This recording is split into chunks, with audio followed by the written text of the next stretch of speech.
dealing with difficult change is what I want to talk to you about this day. Life is like a roller coaster, isn't it? 1 minute, you're up, and the next minute, you're down. Just when you think you're settled and you got it all covered, that's when adversity comes knocking uninvited and uninformed. Adversity could come in the form of a medical setback. It could be a financial jolt, a career breakdown, or just a relationship issue. So the question is, how then do you respond to the downtimes of life and to these difficult changes?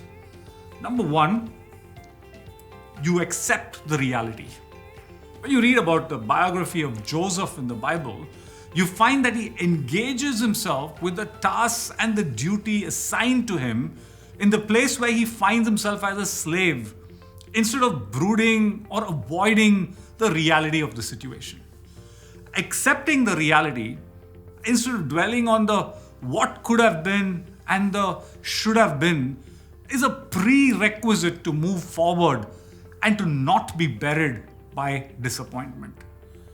Facing difficult change requires you to face the feeling but not to be led by it. Speaking about Abraham, in the Bible we read, without weakening in his faith, he faced the fact that his body was as good as dead since he was about 100 years old, and that Sarah's womb was also dead. We read that in the book of Romans chapter 4 and verse 19. You see, Abraham had this promise that he's going to be the father of nations, and here he's almost touching 100. And Abraham chooses to face the fact that he was too old, and his partner Sarah, his wife Sarah, was barren, and she's almost touching 90. But he did not allow the feelings that he felt that accompanied his situation. Instead, he chooses to face the fact, but to stay anchored in his faith. I want to tell you, when you go through changes which are hard, you will be overwhelmed with feelings. But don't allow the feelings to overwhelm you, to rob you of your faith.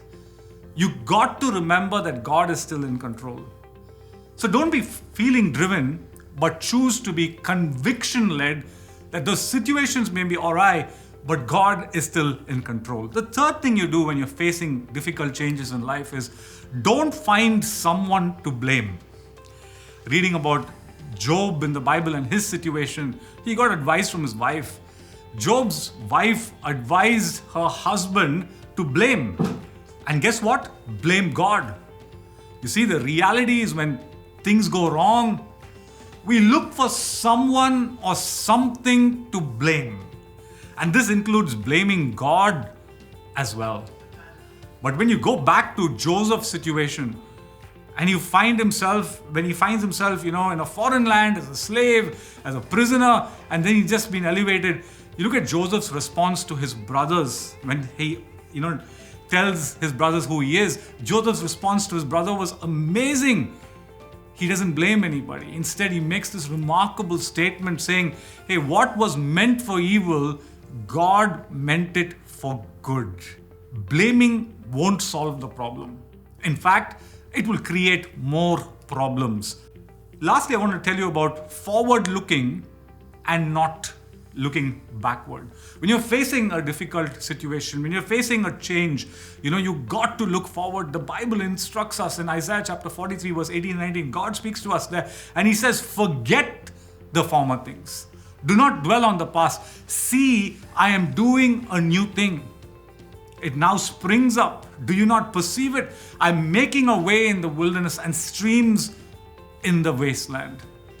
You see, we often fantasize of wanting to live in the good old days. But hey, the news for you and me this day is living in the good old days will not provide you access to the great new days which God has in store for you. And the reality is, if you don't let go of the past, you cannot lay hold of the new that God has in store.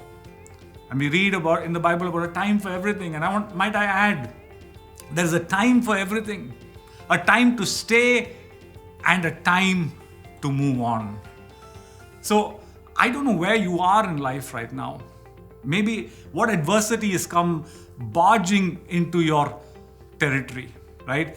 You got to remember that when these difficult situations arise, be discerning with the decisions that you make while dealing with the reality, right? Don't take decisions hastily, but take decisions prayerfully. Taking decisions based on the word of God, based on the counsel of the wise is so critical. Remember, in the scheme of things, permanent satisfaction matters more than temporary relief. So even if you find yourself in the midst of life's downtimes, you got to remember, if God has allowed you to traverse this difficult season, He indeed will make all things work together for good. I hope these principles make sense. And as you apply these principles, you will be able to navigate these difficult seasons. Thank you for watching Word in Brief. I would encourage you, as always, to subscribe to my YouTube channel and check out the content that you will find on faith and leadership. God bless you.